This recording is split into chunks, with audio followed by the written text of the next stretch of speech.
पैसे दिए होंगे तुम लोगों ने, उस दफा भी हमें जलील कराया। उन्होंने एक दिन हमसे पहले भी स्ट्राइक शुरू की।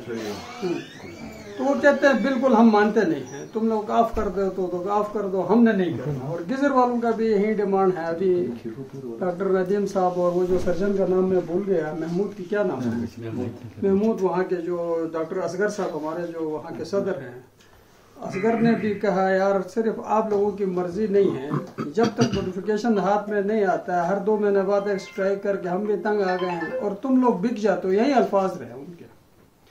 तो कहते हैं कल वैसे भी छुट्टी आ रही है सर, ऑटोमेटिकली न स्ट्राइक रही तो न वो रही। परसों आप लोगों की मीटिंग होगी, जो जनवन 2-3 डिमांड्स हमारे शुरू किए हैं, ये आप लोग इन रिटर्न में हमें देंगे तो हम उनको दिखा के कन्विंस करा सकते हैं। ये सारी चीज़ें भी उनके साथ हमने शेयर की। ये लोग आए, इन्होंने ये की, और किताब आएगा तो हमने कहा ये पूरा दुनिया को उठाया। अपोजिशन लीडर भी आ गया, नज़ीर एडवोकेट ने भी फ़ोन किया, मैसम साहब ने भी बात की।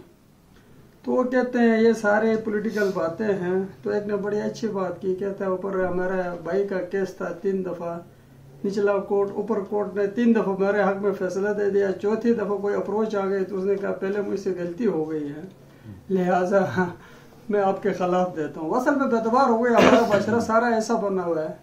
आई एम सॉरी टू से, क्योंकि हम 4 आदमियों का नहीं है, ये पूरा प्रोविंस का स्ट्राइक है। अब हमारे 3 डिस्ट्रिक्टों 4 डिस्ट्रिक्टों से बिल्कुल मानने के लिए तैयार ही नहीं। और उल्टा एक ने लिखा भी है, हमें दिखा दूँ, मुझे डायरेक्ट लिखा है, आप जब से आए हैं पिछले रिस्क अलाउंस में भी आपने हमें धोखा दिया है और आज भी आप हमें धोखा दे रहे हैं, लिहाजा आप हमसे कोई कंसर्न नहीं है, आप अपना स्ट्राइक का लाफ करें, हमने नहीं करना है कहा। तो मैंने कहा चलो जी, फिर हम आपका मैसेज आगे कन्वे कर देते हैं। तो मुझे तो यही इनपुट मिला PPMA भी ग्रैंड हेल्थ अलायंस की तरफ से। बाकी बात हमारे बहादुर साहब कर लेंगे। अमन शाह भाई वैसे हमसे जूनियर हैं, ये उम्र के हैं।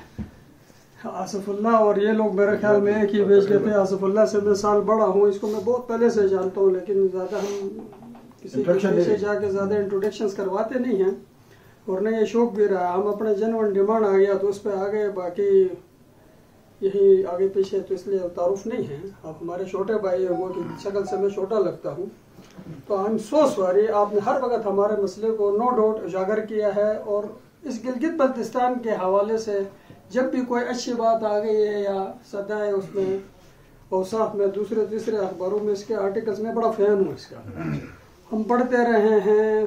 आपकी भी मजबूरियाँ अपनी जगह हैं, लेकिन हम इतने बार बार डसे हैं। वो हमारे शिना में कहते हैं सांप का डसा रस्सी से भी डरेगा। हमने स्ट्राइकें भी करते रहे, कभी कोई डिमांड मंजूर नहीं हो गया। यही हेल्थ मिनिस्टर, यही सेक्रेटरी साहब अभी नीचे चीफ सेक्रेटरी या चीफ मिनिस्टर का सेक्रेटरी है, इन्होंने ये जो रिस्क अलाउंस वाली फाइल तैयार करके धोखा दे दिया। कंकरेंस वाली बात आ गई। ये 20 ग्रेड की 14 साल से लोग पढ़े हुए, अभी 2 साल रहते, किसी का 1 साल रहता है रिटायर होने में। हमारे एम साहब खुद है इसमें। तो कोई 2-4 डिमांड है तो बहुत सारे 2-4 डिमांड हमारे आप इन रिटर्न में हमें कल परसों, कल तो वैसे भी स्ट्राइक आला, परसों वैसे भी मीटिंग है, मीटिंग में हम नीचे जाएंगे। तो कुछ ब्लैक एंड वाइट में हमें मिल गया तो हम प्रीफ्री के लोगों को थोड़ा सा समझा सकें, मुतमईन करा सकें, वरना टेंशन भी हम उठा लें, आखिर में गद्दार भी हम अपने कम्युनिटी में डिक्लेयर हो जाएं तो हमारे लिए बहुत सख्त मुश्किल होता है। समझो हमारा हाथ पैर बंद। 2 पॉइंट्स हैं टोटल। हम तो पहले भी मैंने बताया कि काबीना के फैसलों पे हमें पहले भी एतमाद था, आज भी एतमाद है, लेकिन काबीना के फैसलों में कौन सी रुकावट आ रही है, कौन सी शख्सियत है जो उन तमाम फैसलों को एक फर्द वाहिद रोक रहा है। हम तो उस पर राजी थे। हम पहले जब मिले उसमें हमारे 2 चीजें थी, दोनों हमारी सूबाई काबीना ने माने। हमने मिनिस्टर हेल्थ और चीफ मिनिस्टर समेत पूरी काबीना का शुक्रिया भी अदा किया और उनके कहने पे हमने स्ट्राइक कॉल ऑफ की। उसके बावजूद आज के दिन भी सिकरदू में, गिलगित में टोटल 3 डॉक्टर्स इस वक्त भी आके ड्यूटी कर रहे हैं। वो किसके अहकामात से कर रहे हैं? ये सवाल हमारा काबीना से है, आप लोगों से। आपकी जो क्रेडिबिलिटी है काबीना की, उस पर यह सवाल उठता है कि आपके फैसले के ऊपर फैसला कौन कर सकता है। अगर वाकई ऐसा कोई कानून है कि उसको यह अख्तियार हासिल है कि काबीना के फैसले के ऊपर चीफ सेक्रेटरी फैसला कर सकता है, तो उसको भी हम मानने को तैयार है।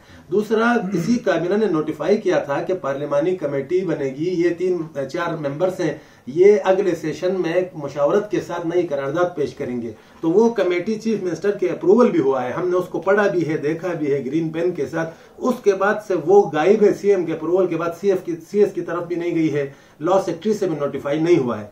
तो ये जो पहले के फैसले थे वही अमल दरामद हम चाहते हैं कि जो काबीना ने फैसले किए आज ही फोन पे भी अप्रूवल देके अगर ये चीजें वो हमारी मंजूर होती हैं तो उसके बाद जो हमारा पैरामेडिक का सर्विस स्ट्रक्चर कंकरेंस है वो सूबाई हुकूमत कर सकती है, वफाक की बजाय गिलगित बल्तिस्तान के अंदर करे। तो ये छोटे से 3 मसले ये आज नोटिफाई होता है तो आज ये हम खत्म करते हैं मुकम्मल और अपनी ड्यूटियां शुरू करते हैं। अदरवाइज सर हम बेक होंगे तो आप खुद हमसे बेहतर सीनियर है, आप तजुर्बाकार हैं, हमें गंदा करेंगे और अगली बार हम कॉल देंगे तो कोई भी डॉक्टर वो भी अपनी कैपेसिटी में इस इलाके की तामीर तरक्की के लिए काम कर रहे होते हैं। साफ्ती तंजीमें बैठी है वो अपना काम कर रही है, आपका बहुत बड़ा रोल है। जाहिर है मतलब किसी एक इंसान की भी जान चली जाती है तो हम सब के लिए दुख होता है। तो इस वजह से हम सुबह से बैठे हुए हैं। जाहिर है आपका एक जेन्युइन इशू है कि कैबिनेट फैसले होते हैं तो उसके बाद फिर वो कहीं पे जाके उन पे अमल दरामद की बात आती है। तो इसका जो बेहतर जवाब है वो तो जाहिर है कल सीएम साहब आएंगे, परसों जब आप उनके साथ बैठेंगे या जब भी आपकी मीटिंग शेड्यूल होगी उसमें वो आपको वो जवाब मिल जाएगा। मैं कबल अज वक्त कोई ऐसी बात नहीं करना चाहता। वो जो चीज़ें मेरी कैपेसिटी में है या जो मैं कर सकता हूँ या जो मैं आपके साथ मैं मैक्सिमम ये कर सकता हूँ कि आपकी एक मीटिंग कन्वीन कराऊँ चीफ एग्जीक्यूटिव के साथ, वहाँ बैठ के आपके जो भी मसले मसाइल हैं जो आप बात कर रहे हैं उनके साथ। जाहिर मतलब कैबिनेट है और उस कैबिनेट को हेड कर रहा होता है सूबे का चीफ एग्जीक्यूटिव। और पहले भी बात हुई है कि माशाल्लाह हाजी गुलवर साहब जो हैं वो चूंकि 5 साल उनको पिछली हुकूमत में शाह साहब की हुकूमत में बींग हेल्थ मिनिस्टर उनका एक एक्सपीरियंस है, फिर पिछली एक और हुकूमत में उनको 2.5 साल का वो तजुर्बा है। तो सबसे ज़्यादा मेरे ख्याल में वो हेल्थ के इश्यूज़ को समझते हैं, तो इसलिए आसानी होगी। तो मैं आपका मशकूर हूँ तमाम डॉक्टर्स का, पीएमए का, यंग डॉक्टर्स का, पैरामेडिक्स का, कि ज़ाहिर है यही होता है कि हम एक दूसरे के साथ बैठ के एक दूसरे को समझें, एक दूसरे को मसाइल को समझें। और ये दौर ऐसा आया है जहाँ पे कोई भी काम अकली दलाइल के साथ होता है, आर्गूमेंट्स के साथ होता है। यहाँ कोई ताकत के जोर पे कोई किसी के साथ कुछ भी नहीं कर सकता। तो जाहिर है आपके जो दीगर इजला है वहाँ पे जिस तरह हम यहाँ पे बैठे हुए हैं एक दूसरे को समझ रहे हैं, अब वहाँ पे जो दूर बैठे हैं उनको शायद उस तरह हम नहीं समझा पाते, क्योंकि जो बिलमुशाफा जो भी बात होती है उसका असर ज़्यादा होता है। मैं अभी अगर टेलीफोनिक कोई बात करता हूँ उसका एक असर अलग होता है, मैं आपको सामने, तो एक ये भी इशू है। लेकिन मैं आपसे गुजारिश यही करूँगा कि मिनिमम अपने जो भी जेन्युइन एक जो भी डिमांड है उन पे फाइनल कंसेंसस करके परसों जब आप बैठेंगे तो इंशाल्लाह हम भी आपके साथ वहाँ पे होंगे। और मुझे उम्मीद है कि कुछ जिन मसाइल का जिक्र हम बार बार उनको रिपीट नहीं करेंगे उन पे अच्छी पेशरफ्त होगी। अगेन आप सबका, डॉक्टर साहब आपका भी और बादशाह साहब का